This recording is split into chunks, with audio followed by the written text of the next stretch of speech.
I'm Mackenzie Rogers, I'm Katie Richards. and today we're here with Jim Bender. First off, would you please share a background of your farm? This project goes back to 1975. I returned from the first stage of my graduate work, wanting to find a way to express environmentalism. I had an opportunity to resume participation in the family farm, and I thought that perhaps that would be a good way to express environmental convictions.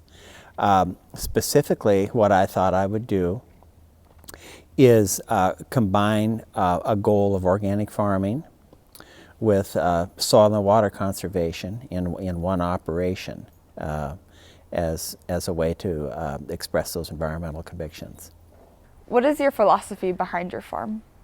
It is that, well, one way to put it would be that we can do better than just, I think we can do better than just put together a profitable commercial farming operation. I think that we can also incorporate large environmental goals in these operations, and that's what I wanted to demonstrate from the very beginning. An operation that is not only commercially viable, one that others could do, but one that expresses very specific environmental goals. What animals do you raise? This farm includes beef cattle, and it's primarily organized into a cow-calf operation. What crops do you raise? We raise row crops and solid seeded crops, and hay and grasses, and forage crops, and permanent pasture. Our row crops include corn and soybeans, and our solid seeded crops include wheat and oats, as well as the alfalfa and other grasses. How do you integrate the two entities? Well, that's extremely important on this farm, and it's sort of a long story. I'm not going to cover everything, but as we see it, there is a way to you use the word integrate. There's a way to do that reinforces each of the two components, and also allows us, it enables us in great measure to carry forth those environmental goals that I referred to. So we think it's primary that we have diversified crop rotation on this farm, as was implied a moment ago when I listed all the crops. In many cases, those two goals are made possible by the presence of livestock on the farm.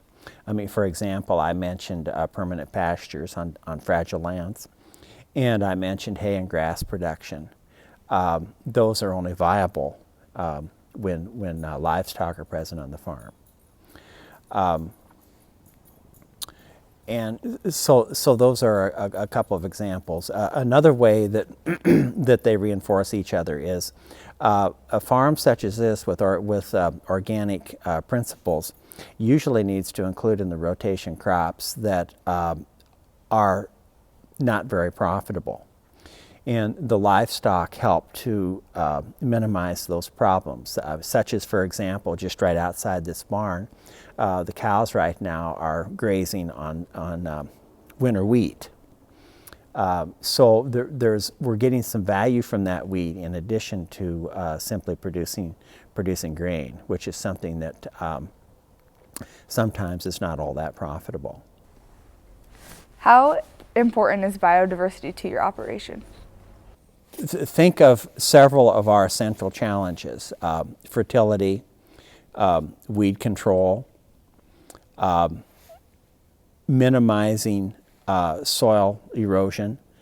All of those things require strategies that involve crop diversification on the farm. To give you one example, certain kinds of weeds are associated with solid seeded crops, and other kinds of weeds are associated with or are promoted, let's say, by crops in rows.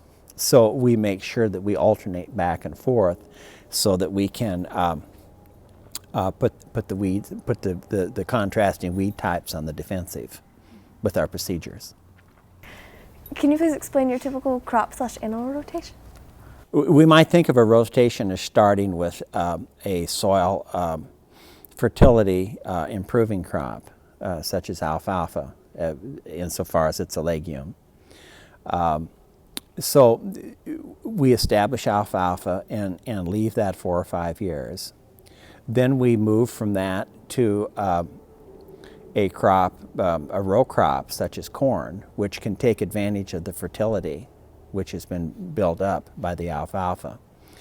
And then we might go back and forth between corn and soybeans a couple of times. And then perhaps into a small, into a solid seeded crop such as oats. And then we may end that summer with a forage crop such as turnips, and then maybe go back to soybeans, and then we might think that the whole rotation is completed and we cycle back into the alfalfa. What measures do you take to ensure soil retention and quality? There are a variety of basic strategies. So one has to do simply with physical structures, terraces and waterways. When I farmed 642 acres, which was until just recently, we had over 25 miles of water diversion terraces and many acres of in-grassed waterways. So there are physical structures. Soil conservation is also obtained through the crop diversification and rotation that we were just referring to. An example is the alfalfa. Is a crop that is particularly effective in arresting soil erosion. And then earlier I mentioned putting our most fragile lands into permanent pastures, which is another strategy that almost completely eliminates soil erosion. How do you manage pests and weeds? We haven't had many problems here with insects. It seems to have been for us a byproduct of simply a byproduct of the crop rotation and diversification. There have been some problems. Alfalfa for weevil, for example, in alfalfa, and a certain kind of mite and other pathogens in the soybeans, but it has not been a big problem. What is a much bigger challenge is weed control, and that requires, any kind of effectiveness requires a lot of different things. It starts with the diversified crop rotation that we referred to. It also is facilitated by having a large number of acres in alfalfa, which gradually conveys what soil scientists refer to as an allelopathic effect on soil, which it has to do with suppressing weed growth. In addition to these things, there are a variety of mechanical things that we do. Careful tillage, certain considerations that we have to pay attention to at planting time to minimize weed growth. And then after planting, it has to do with rotary hoeing and harrowing and cultivating. And then after all that, towards the end of the summer, then there's also a fair amount of handwork. How does the landscape of your property affect the grazing and growing structures? The central thing to point out is that most of the land in southeastern Nebraska, where we reside, has been designated by the Soil Conservation Service as highly erodible. which is a designation that refers to its overall susceptibility. And that's a function of several things. It's a function of soil type, of our slopes, and the hard, violent, quick weather events that we have here. So that needs to be in mind with everything that we do. And but our land has also been designated highly erodible. So that is sort of an overarching concern, and we've talked about how that has induced us to be careful with the cropping sequences and to have these mechanical structures as well as other procedures to always be mindful of minimizing soil erosion. What sort of technology do you use? We have tillage. Carefully managed tillage is an important part of many of our objectives out here, especially weed control. So we have a variety of large pieces of tillage equipment. They range from a disc to a field cultivator to a moldboard plow. And then also we use the aforementioned equipment directly to fight weeds, such as a row crop cultivator. And we also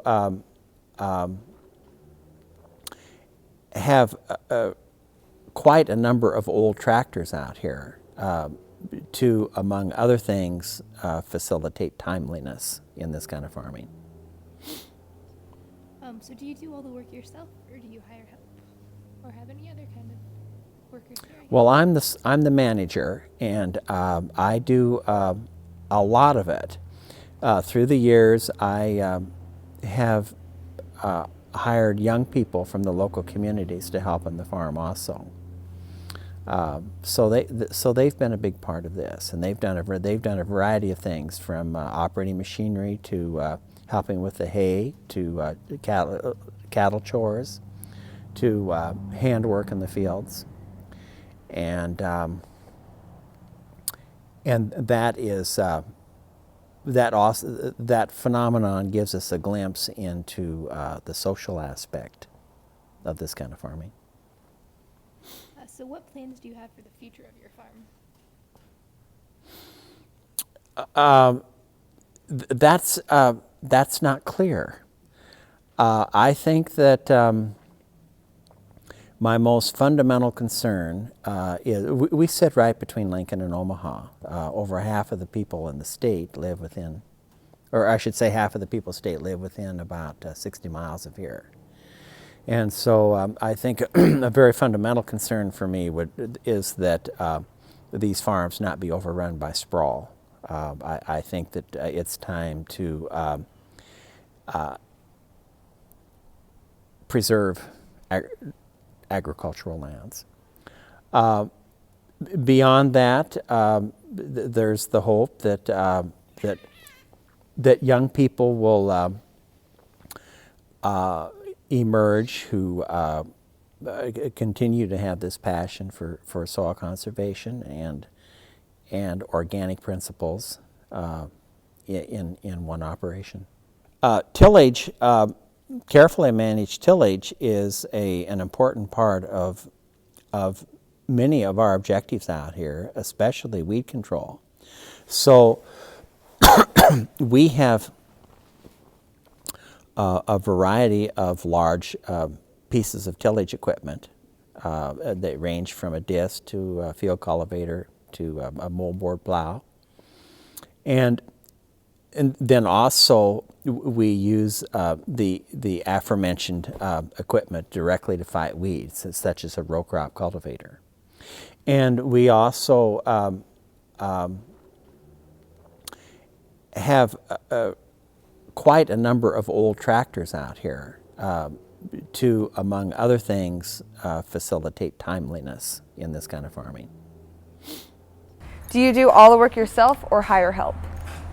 Well, I'm the manager, and I do a lot of it. Through the years, I have hired young people from the local communities to help on the farm also. So they've been a big part of this, and they've done a variety of things, from operating machinery to helping with the hay, to cattle chores, to handwork in the fields, and that is that phenomenon gives us a glimpse into the social aspect of this kind of farming. What plans do you have for the future of your farm? That's not clear. I think that my most fundamental concern is we sit right between Lincoln and Omaha. Over half of the people in the state live within, or I should say half of the people in the state live within about 60 miles of here. And so I think a very fundamental concern for me is that these farms not be overrun by sprawl. I think that it's time to preserve agricultural lands. Beyond that, there's the hope that that young people will emerge who continue to have this passion for soil conservation and organic principles in one operation. What are your typical markets? For the grains, almost all the markets are special. They go to organic destinations all across the country, and in some places overseas as well. For example, some of our hay goes to Amish organic dairies in Pennsylvania.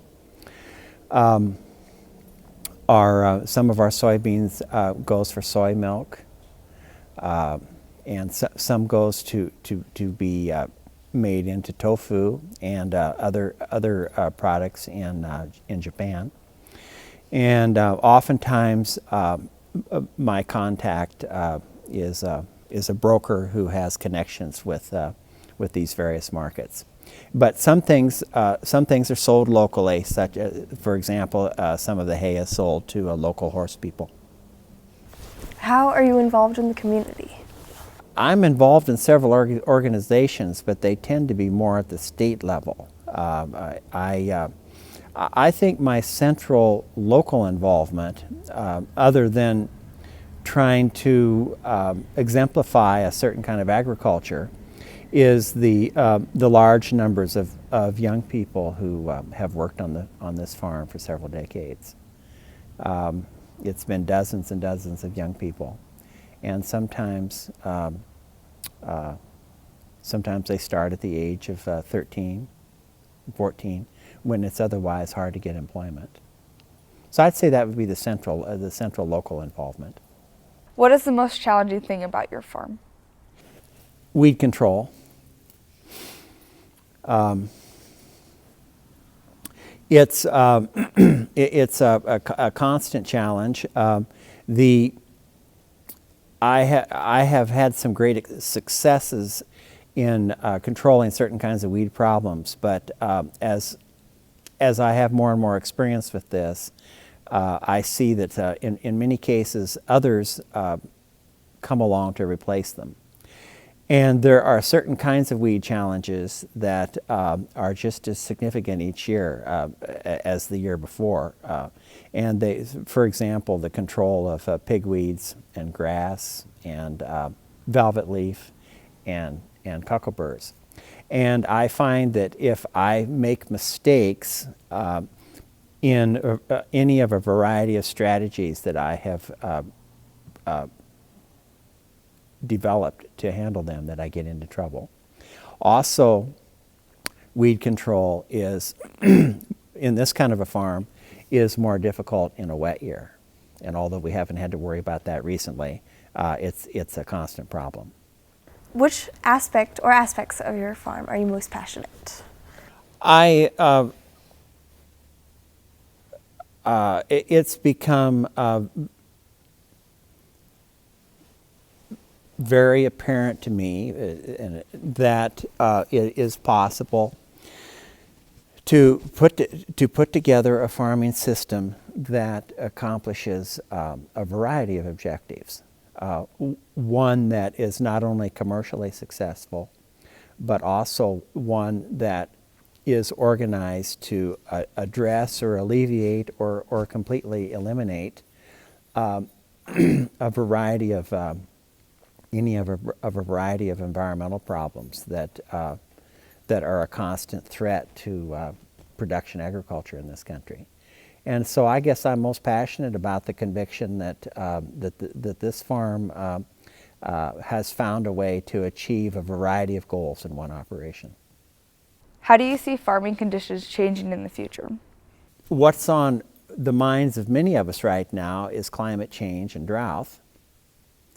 The possibilities of implications for production agriculture there are so great that I think that we're just beginning to sort that out. The other issues have to do with the increasing trend of livestock production on conventional farms being eliminated altogether or separated from crop production. From the perspective of this farm, that is a grave mistake, and it's a trend that's worrisome. And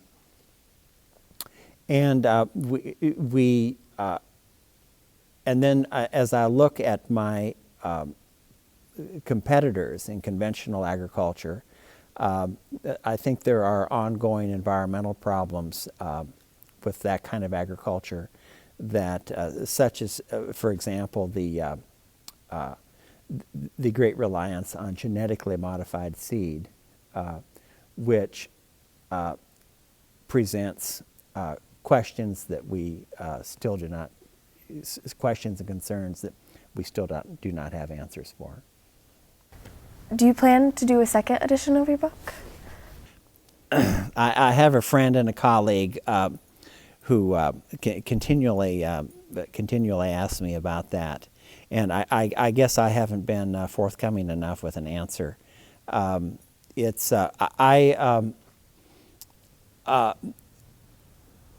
There are a variety of projects that I wish to address in writing, but it's still not clear whether any of that will take the form of specifically a second edition of the book. How do you define sustainability? As this particular project on this farm developed, again going back to the middle 70s, a word that was used early by some to try to convey what we were trying to do was to invoke sustainability. The